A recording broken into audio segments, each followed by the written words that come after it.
By early 1942, Nazi Germany stood at the height of its power. France had fallen. Most of Europe was under German control. Hitler's armies had invaded the Soviet Union and pushed deep into its territory. But across the Atlantic, the United States had entered the war after the Japanese attack on Pearl Harbor. Germany now faced a new and powerful enemy, one with immense industrial capacity and boundless manpower. If the United States could mobilize its factories and its people, it could produce enough weapons, ships, and aircraft to crush the Axis powers. For Hitler, this was a terrifying possibility. To weaken America before it became unstoppable, he needed a way to strike at its heart, not with bombs or armies, but with sabotage. The plan originated in Germany's Abwehr, the military intelligence service commanded by Admiral Wilhelm Canaris. Though Canaris himself was skeptical of many Nazi ideas, his subordinates under pressure from Hitler began to develop a scheme to bring the war to American soil. Their goal was to send trained German agents to the United States to destroy key targets in industry, transportation, and defense. The mission would be called Operation Pastorius, named after Franz Daniel Pastorius, the German founder of the first German settlement in America in 1683, a symbolic name meant to reflect German presence on American soil. The saboteurs would target aluminum plants, railroad lines, bridges, power stations, and even civilian centers to create panic and disrupt the US war effort. Hitler personally approved the plan. He ordered the Abwehr to act quickly, before American defenses became too strong. In early 1942, the Abwehr began selecting German nationals who had previously lived in the United States. These men spoke fluent English, knew American customs, and could blend in easily. 8 were eventually chosen. They were George John Dash, Ernst Peter Berger, Heinrich Harm Heinck, Richard Quirin, Edward Curling, Hermann Neubauer, Werner Thiel, and Herbert Haupt. Most had once been immigrants or workers in America before the war. Some had returned to Germany when the conflict began. Others had been stranded there. They were not elite commandos or professional spies. They were ordinary men, given extraordinary orders. For weeks they trained secretly at a sabotage school near Quentz Lake, outside Berlin. There they learned bomb-making, timing devices, and demolition techniques. They practiced setting fires and destroying industrial machinery. Each man was given false American identity papers, civilian clothing, and thousands of dollars in US currency, all counterfeit. They were told that failure was not an option. The 8 men were divided into 2 groups of 4. One team, led by George Dash, would land on the East Coast near Amagansett, Long Island, New York. The second, led by Edward Curling, would land near Ponte Vedra Beach, south of Jacksonville, Florida. Their transportation would be 2 German U-boats, submarines capable of crossing the Atlantic undetected. On June 12, 1942, U-202 surfaced off the coast of Long Island under cover of darkness. Dash and his men climbed into rubber rafts, paddling toward the shore with boxes of explosives, detonators, and cash. But things did not go as planned. As they reached the beach, they were spotted, not by soldiers, but by an ordinary Coast Guardsman named John Cullen, patrolling the dunes. Dash, realizing the mission could be exposed, tried to bluff his way out. He offered Cullen money and told him to forget what he saw. Cullen pretended to accept, then hurried back to report the encounter. Moments later, the German team buried their explosives in the sand dunes and fled inland to catch a train to New York City. The alarm was raised, and soon FBI agents were combing the beaches. Meanwhile, the second team, led by Curling, landed successfully in Florida on June 16th. They too buried their equipment and made their way inland, planning to regroup in Cincinnati before launching their attacks. By all appearances, both teams had reached the US safely. No one had been arrested. Their weapons and money were intact, but one man, George Dash, was already having doubts. He had grown disillusioned with the Nazi cause and feared the mission would only bring destruction to innocent people. He also believed that their plan had little chance of success in a country as vast and alert as the United States.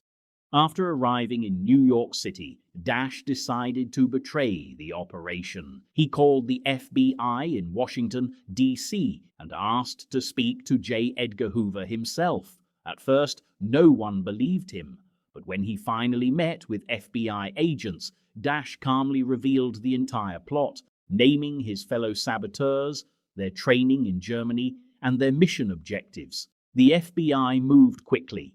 Within days, all 8 saboteurs were captured, some in New York, others in Chicago, and one in Cincinnati. Not a single bomb had been planted. The capture of the saboteurs made headlines across the United States. The FBI celebrated it as a triumph of American intelligence, though in truth, it was Dash's confession that had exposed the operation, not brilliant detective work. Still, President Franklin D. Roosevelt saw the arrests as a valuable opportunity. He wanted to send a message to Germany and to any potential spies that America would deal harshly with anyone who dared bring the war to its shores. Roosevelt ordered that the captured saboteurs be tried not in civilian courts, but by a military tribunal, the first of its kind since the American Civil War. The trial was conducted in secret in Washington, D.C., inside the Department of Justice building, beginning on July 8, 1942. The prosecution argued that the men were enemy combatants, entering U.S. territory in wartime, intending to commit acts of sabotage. Therefore, they were not entitled to normal civilian rights. All 8 men pleaded guilty, but Dash and Berger, who had cooperated with the FBI, hoped their confessions would save them. The tribunal deliberated for only a few weeks. On August 8, 1942, 6 of the 8 were executed in the electric chair. The condemned were Curling, Thiel, Neubauer, Haupt, Quirin, and Heinck. Dash and Berger were spared. Dash received 30 years in prison. Berger was sentenced to life. In the press, the case was hailed as a victory for American justice.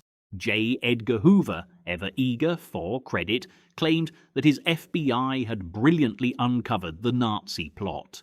In truth, Dash's voluntary confession had made their job easy.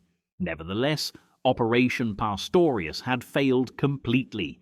The Nazis had lost 8 agents, gained no advantage, and revealed their own incompetence in covert operations. But the story didn't end there.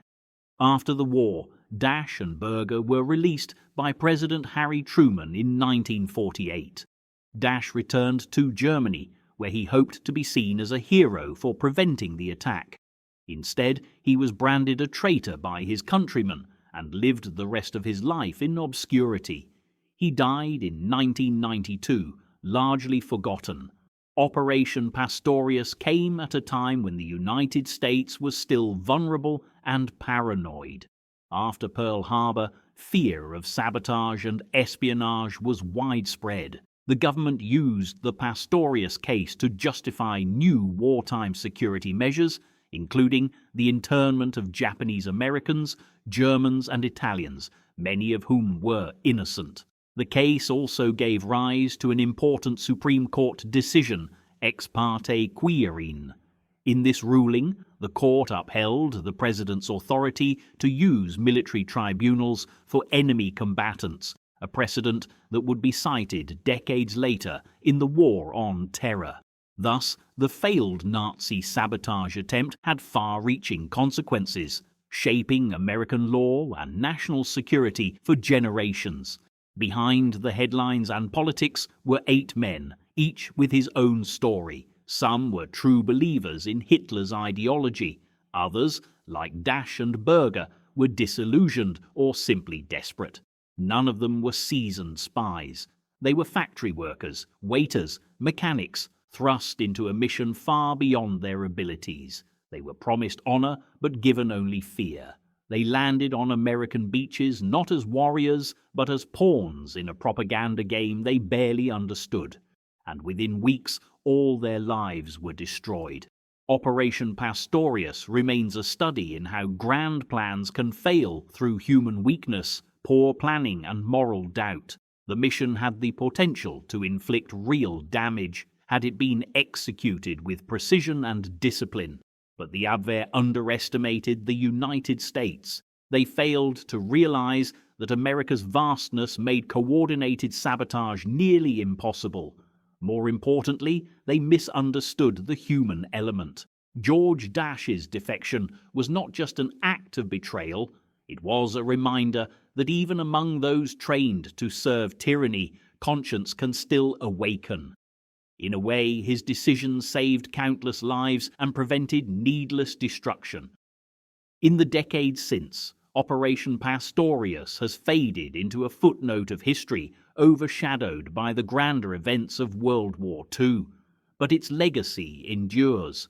It was a warning about the dangers of complacency and the power of intelligence failures. It showed that even the most ambitious plans can collapse through doubt and disunity. In Germany, the operation became a symbol of the Abwehr's decline, one of many reasons Hitler came to distrust his intelligence services. In America, it hardened the nation's resolve, convincing many that the war could reach even the quiet beaches of Long Island and Florida. Today, the story of Operation Pastorius serves as a reminder that wars are not only fought on battlefields, they are also fought in shadows, in whispers, and in the hearts of those asked to serve. Operation Pastorius was meant to be a masterstroke of Nazi espionage, a strike at the industrial heart of America. Instead, it became a symbol of failure, mistrust, and moral reckoning. 8 men crossed the Atlantic with orders to bring chaos to a distant land. Only one, George Dash, changed the story, not with violence, but with confession. The others died for a cause that had already lost its humanity. In the end, Pastorius was more than a failed mission. It was a reflection of the flaws at the heart of the Nazi regime: arrogance, disorganization, and the inability to understand the power of individual conscience. It proved that even in a war filled with cruelty, there could still be choices that shaped the fate of nations. And in that sense, the story of Operation Pastorius remains not only a tale of espionage and betrayal, but of redemption found unexpectedly on the very shores it sought to destroy.